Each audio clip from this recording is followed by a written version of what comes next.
नमस्कार और स्वागत है इस खास चर्चा में। आज हमारे पास 2026 परीक्षा की तैयारी के लिए बनाए गए हैं जी। और आज का हमारा मिशन है भारतीय न्याय संहिता यानी बीएनएस की दो बहुत ही महत्वपूर्ण धाराओं को समझना, धारा 12 और धारा 13।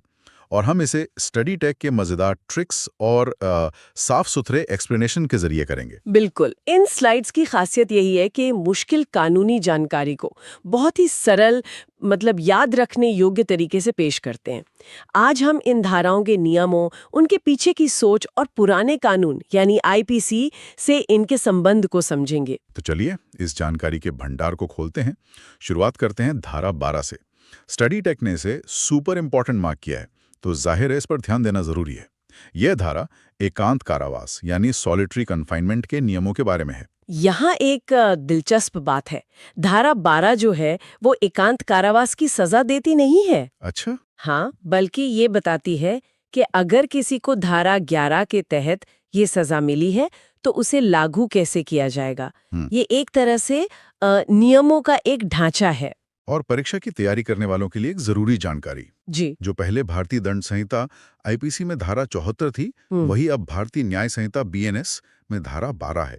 स्टडी टेक ने इसे बहुत स्पष्ट रूप से दिखाया है। बिल्कुल। अब आते हैं इसके नियमों पर जो याद रखने हैं। स्टडी टेक ने इन्हें 3 हिस्सों में बांटा है। तो पहला नियम, एक बार में 14 दिन से ज्यादा एकांत कारावास नहीं हो सकता। हाँ, ये पहली और सबसे बड़ी सीमा है। दूसरा नियम इंटरवल का, ये भी बहुत सीधा है। जी। अगर 14 दिन अंदर रखा है तो फिर 14 दिन बाहर रखना होगा। बिल्कुल, एक बराबर का ब्रेक देना ही होगा। और तीसरा नियम, अगर कुल सजा 3 महीने से ज्यादा है तो किसी भी एक महीने में 7 दिन से ज्यादा एकांत कारावास नहीं दिया जा सकता। सही, सजा जितनी लंबे नियम उतने सख्त। अगर हम इसे बड़े परिप्रेक्ष्य से जोड़कर देखें तो ये कानून के मानवीय पक्ष को दिखाता है। मानवीय पक्ष कैसे? देखिए, एकांत कारावास एक बहुत कठोर सजा है और ये नियम सुनिश्चित करते हैं कि इसका इस्तेमाल ज्यादा ना हो। ये एक तरह से सजा और मानवाधिकार के बीच एक संतुलन बनाने की कोशिश है। अच्छा, ये बात है। और यहाँ पर बात असल में मजेदार हो जाती है। हाँ? स्टडी टेक ने इसे याद रखने के लिए एक शानदार ट्रिक बनाई है। अच्छा, क्या ट्रिक है? ट्रिक है, धारा 11 में सजा मिली, धारा 12 या 12 में कैदी को बाहर निकालने का नियम है। वाह। 12 और बाहर का ये खेल, ये इसे हमेशा के लिए याद करा देता है। ये सच में बहुत अच्छा तरीका है, बहुत क्रिएटिव। चलिए अब सजा के नियमों से आगे बढ़कर बार बार अपराध करने वालों के लिए बढ़ाई गई सजा पर आते हैं। जी, अब आते हैं धारा 13 पर। यह है धारा 13, आदतन अपराधी। इसका मतलब साफ है, जैसा कि स्टडी टेक स्लाइड में लिखा है, अगर कोई अपराधी जेल से छूटकर आया और दोबारा वही अपराध किया, हाँ, तो उसे डबल सजा मिलेगी। बिल्कुल। और यहाँ भी आईपीसी से बीएनएस का कनेक्शन महत्वपूर्ण है।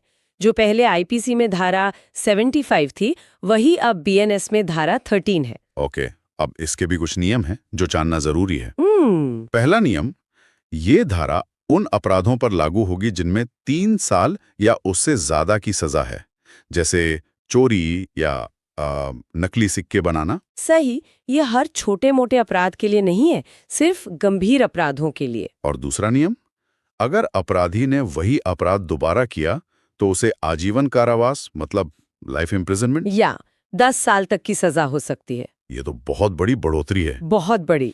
यहाँ जो बात आकर्षक है वो है कानून का उद्देश्य।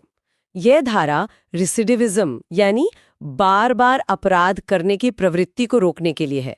रेसिडिविज्म, हाँ, कानून ये मानता है कि पहली बार के अपराधी को सुधरने का मौका मिलना चाहिए, लेकिन जो आदतन अपराधी है उससे समाज को ज्यादा खतरा है, इसलिए उसके लिए सजा भी ज्यादा कठोर है।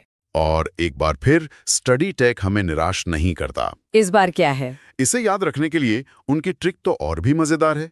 उन्होंने एक फिल्मी गाने का इस्तेमाल किया है। गाने का?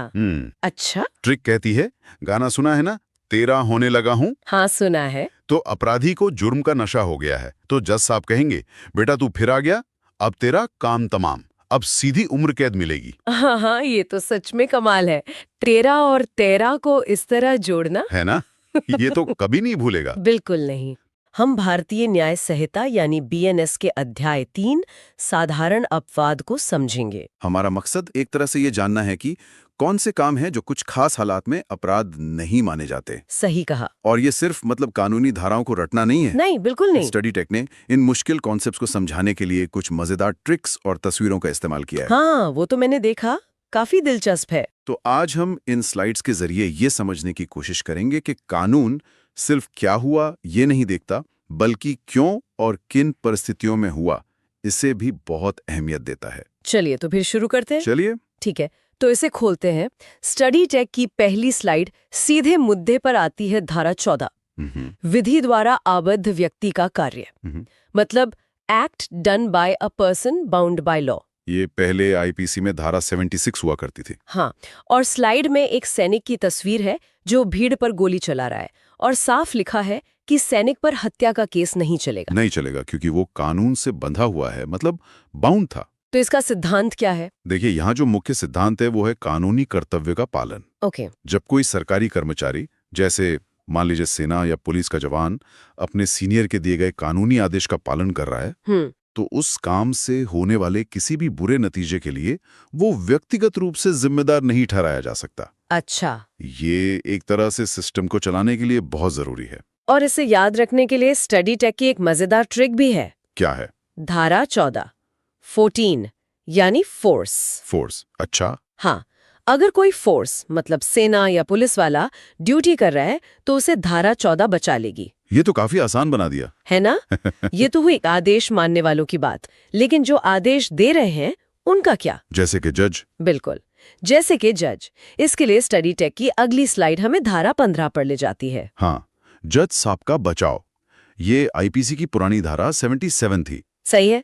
और इसमें साफ लिखा है कि अगर कोई जज कोर्ट में काम करते हुए कोई आदेश देता है, चाहे वो गलत ही क्यों ना हो, तो उस पर केस नहीं चलेगा।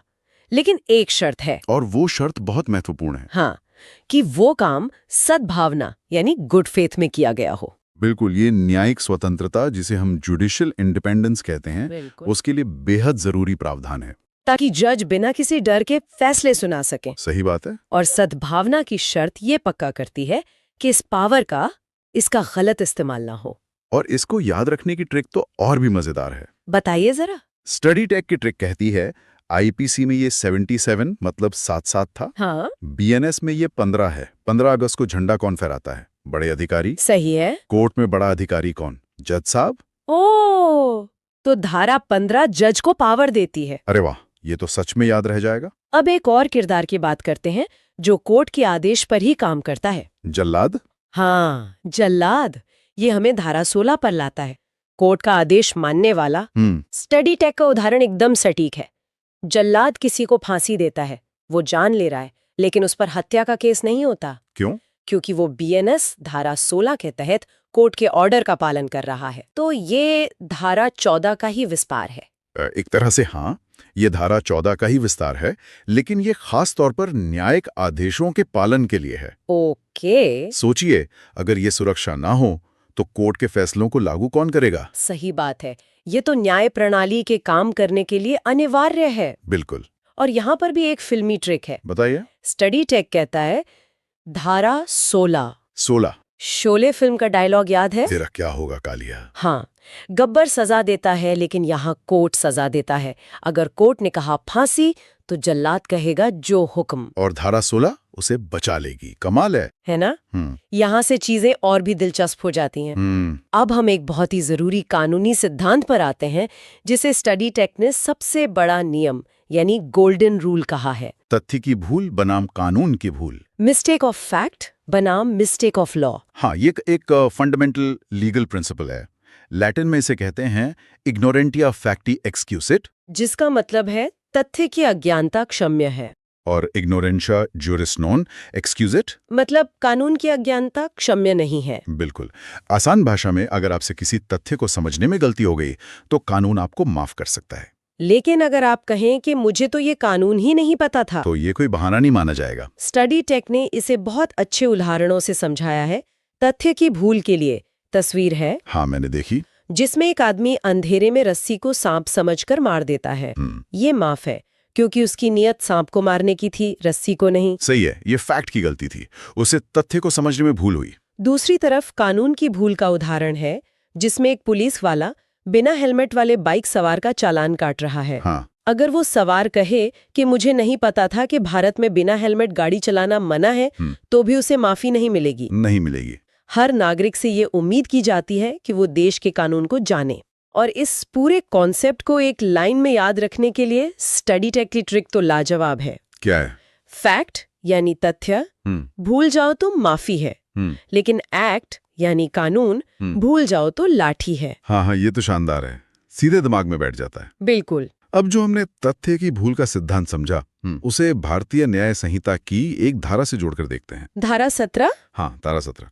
ये उन लोगों के बारे में है जो किसी काम को करने के लिए कानून द्वारा न्याय संगत यानी जस्टिफाइड है। अच्छा, स्टडी टेक ने यहाँ धारा 14 और धारा 17 के बीच का फर्क बहुत अच्छे से समझाया है। ये बहुत जरूरी है समझना। धारा 14 तब लगती है जब आप कानून से बंधे यानी बाउंड हैं, जैसे कोई सिपाही। सही। और धारा 17 तब लगती है जब आप कानून द्वारा न्यायसंगत यानी जस्टिफाइड हैं, जैसे एक आम आदमी। बिल्कुल सही पकड़ा।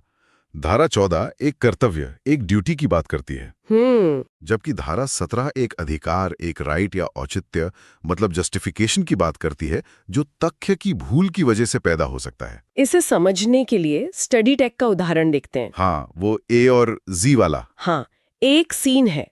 ए नाम का व्यक्ति देखता है कि जेड किसी को मार रहा है। ठीक है। ए को लगता है कि जेड हमलावर है, इसलिए ए जेड को पकड़कर पुलिस को सौंप देता है। लेकिन बाद में कुछ और ही निकलता है। हाँ, बाद में पता चलता है कि जेड तो अपनी जान बचा रहा था। अब सवाल ये है कि क्या ए को सजा होगी? और नतीजा ये है कि ए को सजा नहीं होगी। क्यों? क्योंकि उसकी नीयत साफ थी। उसने जो देखा उसके आधार पर उसे लगा कि वो एक अपराधी को पकड़ने का न्याय संगत काम कर रहा है। उससे फैक्ट की गलती हुई। बिल्कुल, उससे फैक्ट की गलती हुई, यानी तथ्य को समझने में भूल हुई, इसलिए धारा 17 उसे बचाएगी। तो कुल मिलाकर कानून आपकी नीयत को बहुत महत्व देता है ना? हमेशा। अगर आपकी नीयत साफ है और आपसे सिर्फ हालात को समझने में कोई गलती हुई है, तो कानून आपको बचाता है। एकदम सही। तो आज स्टडी टेक के इन बेहतरीन स्लाइड्स के जरिए हमने भारतीय न्याय संहिता के कुछ बहुत ही महत्वपूर्ण साधारण अपवादों को समझा। हमने देखा कि कैसे कानून उन लोगों को सुरक्षा देता है जो अपना कर्तव्य निभा रहे हैं, जैसे सैनिक या जज। हाँ, और कैसे वो एक आम इंसान की तथ्य की भूल को भी माफ कर सकता है। इसका सार यही है कि न्याय प्रणाली सिर्फ किए गए काम को नहीं देखती। नहीं, बिल्कुल नहीं। वो उसके पीछे की मंशा, परिस्थिति और कानूनी बाध्यता को भी तौलती है। ये अपवाद कानून में कोई चोर दरवाजे नहीं है, बल्कि ये न्याय को ज्यादा मानवीय और तर्कसंगत बनाते हैं। ये सुनिश्चित करते हैं कि सजा सिर्फ उन्हें मिले जिनकी नीयत सच में गलत थी। बिल्कुल। और जाते जाते एक सवाल सोचने के लिए छोड़ जाते हैं। हमने देखा कि तथ्य की भूल माफ है, लेकिन आज के डिजिटल युग में जहां हर तरफ फेक न्यूज और गलत सूचनाएं फैली हुई हैं, हाँ, ये एक बहुत बड़ा मुद्दा है। वहां एक सच्ची तथ्य की भूल और सच जानने में की गई लापरवाही के बीच की रेखा कहाँ खींची जाए? बहुत ही दिलचस्प सवाल है। कानून पहली स्थिति में तो बचाता है, पर दूसरी स्थिति का क्या? सोचिएगा जरूर।